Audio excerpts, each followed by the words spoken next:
Ahren Posthumus joins us now, the Chief Executive of Momint. A little while back, I was introduced to Momint, Ahren, by one of your co-founders and shareholders, Rob Hersov. But it looks like things are actually starting to pick up. Yeah, things are exploding right now. I mean, the NFT industry as a whole is growing exponentially, and we've been very fortunate to be growing, essentially doubling our user base month on month for the last 6 months. So it's been a period of hyper growth, and obviously the stress that comes with that, but it's all exciting. And a big day for you on Saturday where you had an auction. Just explain to the uninitiated like myself who live far away from the beach or the grand beach in Cape Town, what happened there? Because certainly from the website, it says that you opened up the grand beach at 1:30, and then there was a lot that followed. Sure. So, I mean, just right off the bat, really quickly, I want to say I don't see this as a congratulations for us. I see this as a congratulations for Africa and for Web3 in Africa specifically. We did this entire event with the primary goal of driving this ecosystem forward, not necessarily driving ourselves. So yeah, and then maybe to dive into a little bit of the events or the proceedings from the evening that you so kindly alluded to. So on Saturday we threw the biggest NFT auction on the continent. And we're actually beating our own previous record there from last year, where we threw one at the Radisson. When we say biggest, we mean in terms of the number of attendees, the size of the event, and the value of pieces sold at the event.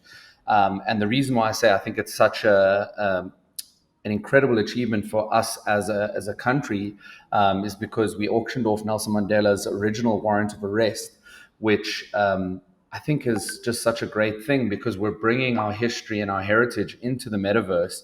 And equally, we're bringing it to the world stage. We're putting it alongside these Bored Apes, which, they're controversial in their own right, but what cannot be disputed is the amount of money that's going towards projects like that. And we wanted to make it very clear to the world that we're on that stage, and that these pieces should be held on the same kind of world stage as a Bored Ape at the very least. Just to go back into that, Lily's Leaf Museum has really been having a tough time. Nick Walpe has had a fantastic guy who actually runs it, has had numerous appeals for fundraising, not a lot of success. And now suddenly you can take a document that's at Lily's Leaf in the museum, turn it into a once only digital document. So the original document stays in the safe. And here's this digital document that the opening bid was $59,500. And certainly you've been all over the media internationally at $130,000 that it was sold for, which is fantastic for Lily's Leaf and for South Africa's Yeah, it's historical about 2 million rand. heritage. Yeah. Extraordinary. But how did this all come together? Yeah, so we actually helped Lily's Leaf with the assistance of Virtual Nation Builders. So Virtual Nation Builders is an incredible organization, looking at bringing heritage assets into the metaverse. And one of the things that they're doing is assisting Lily's Leaf Museum in their revival and in this very challenging time. As you mentioned, they've been having a tough time due to COVID, due to lack of travel, and it's very difficult for people to get outside and onto a remote location like the farm, and have an opportunity to learn about our history and our heritage. And that's why I think it's so incredible that we can bring that into a virtual space in incredible high definition, where people can learn about these things and have access to our history without that barrier. So they could be sitting anywhere in the world. And in fact, the buyer is from the UAE, rumored to be an expat. So it's always good to see some patriotism coming through.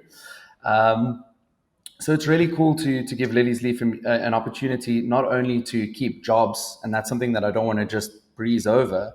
The proceedings of this event have gone to literally keeping the doors open and keeping people's jobs at Lily's Leaf. So let's not breeze over that. But additionally to that, it's bringing Nelson Mandela's warrant of arrest, or bringing the history of apartheid and the struggle back to the forefront, and making sure that people have access to learning about our history. But it also presumably gives Lily's Leaf a sustainable future, because if there are collectors around the world who want the digital copies of many of the documents that must be sitting there, it will enhance it. But maybe from the other side, and there are many skeptics, why would someone buy a digital copy of something like this, Nelson Mandela's arrest warrant? I love addressing the skeptics, perhaps first and foremost, actually, because I find those to almost be the easiest answers to give. So, I mean, there's a little bit of skepticism around why would someone buy a digital NFT. One thing that I do want to assure people on is that there's a lot more utility to this piece than just owning a digital token. So, one of the things that we've done, which is quite it's very, very new, and I don't think it's ever been done before. Virtual Nation Builders had this idea to give the original buyer 5% royalty in perpetuity for the sale of this document. So not only have they bought an asset that has incredible historic importance, but it serves also as an investment piece because they have the right to the royalties on this piece in perpetuity. And that's one of the biggest and greatest things about NFTs is that you can bake royalties into the smart contract. So you don't need to go to a specific royalty house or a company and try and claim your fees. This is written on the blockchain. You don't have to trust anyone. They're unavoidable. And that being said, there are some technical restrictions around it, but those things are the future of that NFTs promise. Additionally, the buyer is the only one who gets the alpha file. An alpha file is generally what is known as the original file. So if you look at it on a website or if you look at it on our application, you're being served a compressed version. Only the original buyer gets the alpha file, the original scans. They also have the exclusive right to going to Lily's Leaf and inspecting the document and being there in person, and with a host of other things. So there's a lot of utility that comes with a piece like this. And maybe just to speak to maybe the more the crazy metaverse idea, which isn't that crazy, in fact, is that we can definitely see this piece sitting in a virtual museum one day, as I've alluded to, and people would pay entrance to come to that museum and look at these pieces just like they do with museums today, without the geographical barriers around that. So the same way as museums have always monetized these historic artifacts is what we can do now in a virtual space. The Bored Apes, you had a couple available for auction. What was the demand like for them? So the demand was quite strong for the Bored Apes. I think there's a highly liquid market for them already. And perhaps, yeah, the Bored Apes have an established kind of market and lots of people chasing after them. So So, it brought a lot of excitement to the evening. Aaron, just explain it. There are 10,000 of these Bored Apes, and they're drawings. And I suppose the drawing is one thing, but it also brings other benefits as well. You're not just buying a digital drawing, but you actually become a member of a fairly exclusive club. Just unpack that all for someone who, say, knows absolutely nothing about what Bored Ape NFTs are. So, I mean, this Bored Ape is illustrative of why NFTs are not only restricted to the realm of art. Because if you look at the pictures themselves, I might get a lot of criticism here for saying this, but I don't think there's anything necessarily very special or artistic about the pieces. There are 10,000 generative NFT pieces. Generative means that, all the little components, eyes, ears, mouths, were put into an algorithm and it just spat out 10,000 of them. And that's not what it's about at all. It's all about the membership program. It's all about the project as a whole. So the idea behind Bored Apes is that it builds a community of individuals who can then work together in building some other future. And that's what a roadmap is for with these NFT projects. So they've got a roadmap where they're constantly rolling out benefits and members benefits. One of them just being part of a community or group where you can all chat to one another. Sounds like a small benefit, but not when you realize the people who own Bored Apes, like Eminem, Jimmy Kimmel, famous athletes, the class of individuals that you are capable of engaging with almost already puts a lot of value in that membership token. But also they're doing some crazier things. I believe this week they dropped about $150,000 in every Bored Ape owner's crypto wallet just for owning a Bored Ape. They're giving away tokens of their own native currency. They're giving away virtual land. So there's constantly benefits being rolled out to members of this community. And that's what you're buying, is a membership to the community. You're not buying a piece of artwork. How strong was the bidding on the two Bored Apes that you had on auction on Saturday? Sure. So the original Bored Ape sold for 4.2 million TBC. So we're actually still busy facilitating those conversations at the moment. Is that Those rand? should be finalized today. Rand, yeah, 4.2 million rand. And the mutant ape, which is what results when that original, the actual ape, who was nicknamed Hugh Apener because of he's wearing a coat and a likeness to Hugh Hefner. If you give him another NFT called Mutant Serum, then that mints a new mutant ape. The mutant apes don't have the same membership plans rolled out, but very similar. So they're in slightly lower demand, and that one auctioned off at R1 million. Wow. There were some pretty serious pieces of art, though, as well. How clearly it's digital, so you can't go and feel it and pick it up and put it in your Well, home. So, no. Actually, every single piece that we sold on the night came with a physical twin. So the NFT was the certificate of authenticity, it was the provenance, and it was a completely movable version of the artwork. So for the statues, what we did is we created 3D scans of the statue. So you can actually cast this just using our app. So you don't need anything special, just a smartphone. And you can cast the statue out into the real world, and you can actually walk around it and inspect it from all different angles. So you get that, but not only that, you also get the physical statue, which you can put in your yard or your hotel or wherever it is. And the same goes for all of the paintings and pieces that were on sale that night. You get the physical copy. I mean, the Peter Terran pieces were massive. Getting those down from Argentina was, we had to use a shipping container, and it was a big mission. But you certainly get the physical piece with it as well. And that's another thing that I think changes the way people think about an NFT. This NFT serves as your certificate of authenticity, and it's more secure than any document someone could print and hand to you on an auction night. just explain that the original of a piece. Let's take the Peter Terran Love Hangover piece. Does that stay elsewhere? Do you get a copy as well as the digital only or one-off only version, or how does it all work? No, so like I said, you get the The original original. piece. The actual original painting is yours to take home and own. And then you get the NFT with that. So you could sell the NFT on its own if you wanted to at some stage in future, Yeah, that would be perfectly fine. and keep the original. I was having a look at one of them. I think it's Marco Marco Ulifi's. Ulifi. Yeah, Yeah. on that one, it said that he, the owner, is entitled to the physical piece at all times. So that means the owner, the person who purchased it, not Marco Ulifi, the purchaser of the piece gets the original too. Correct. The buyer gets the physical piece. What kind of a premium are you seeing on this artwork that presumably the physical pieces could be sold in a normal art auction, but that the NFT goes with it? In other words, the digital ownership goes with it. What is the difference in price? Sure. So, I mean, perhaps a better place to look at this premium, because sometimes it can be hard to tell with very established artists. We also threw a flash auction early on in the night where lesser known or not as established artists had the opportunity to auction off a couple of their pieces. And one of them that I thought was quite interesting was a pair of custom sneakers. And that one, the reason why I'm pointing to that one is because we have a clear indication of market value for the piece there alone. It's not as a subjective. These things are priced at a standard rate. And these custom sneakers generally go, just if you're buying the sneakers, for anywhere between 2,600 and 3,000 Rand for just the sneakers.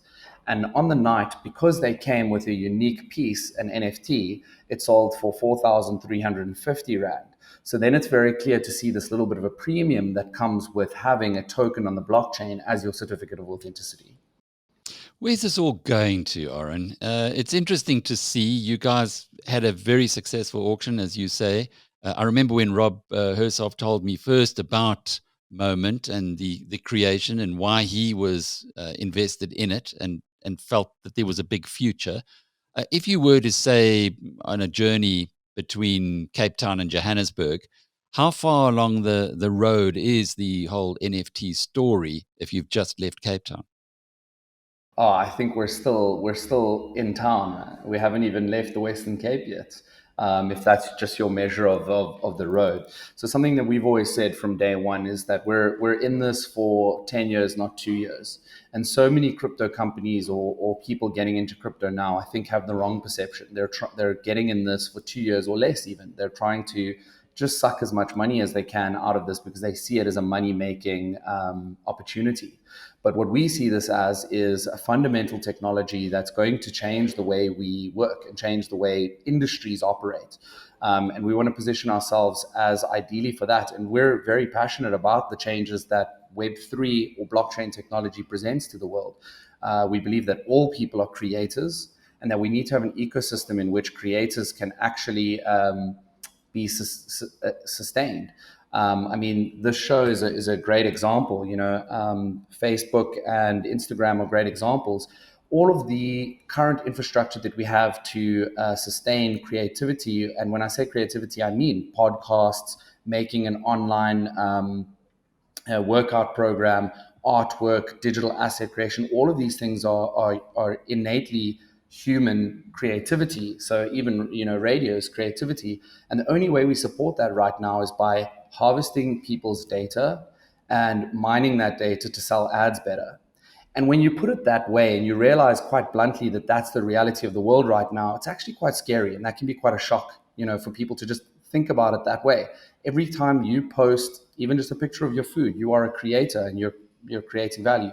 First of all, you don't own anything that you create right now in Web 2.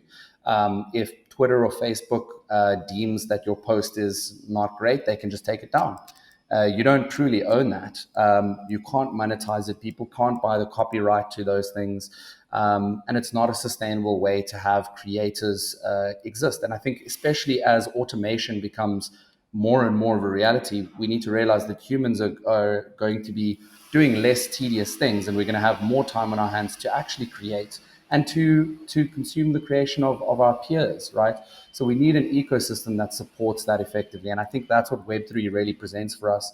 And in particular, I think for developing economies, it's a great opportunity. That's why we're so passionate about bringing Web3 to Africa in specific.